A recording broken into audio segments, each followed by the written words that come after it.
கட்டப்பை சுதர்சன் பார்த்தீங்கன்னா கட்டப்பையில் இருந்த PS5 வந்து அவரோடது அப்படின்னு சொல்கிறாரு. ஆனால் அது அவரோடது கிடையாது, டெக் பாஸோடது. அந்த PS5 ஒரு ரிவ்யூ யூனிட். அப்படி இருக்கும்போது சுதர்சன் பேருக்கா அந்த ரிவ்யூ யூனிட் வந்திருக்கும்? டெக் பாஸ் பேருக்கு தான் வந்திருக்கும். அப்படி இருக்கும்போது அது எப்படி உங்களோடதாகும்?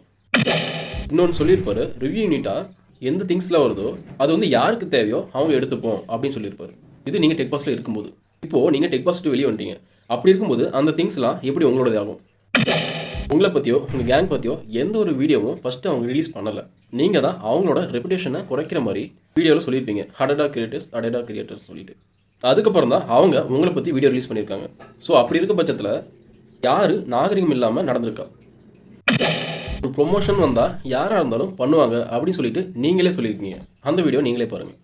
நீங்கள் பெய்ட் ப்ரொமோஷன்லாம் பண்ணுறீங்களா பிரதர்? நான் இப்போ தான் சொன்னேன் இல்லையா, ப்ரொமோஷன்ஸ்னு கண்டிப்பாக எல்லாருமே இங்கே பண்ணுவாங்க, நானும் பண்ணுறேன். ஆனால் ஆக மொத்தத்தில் 2 பேருமே ஃப்ராட்ஸ் தான். இது அபாண்டமான குற்றச்சாட்டு.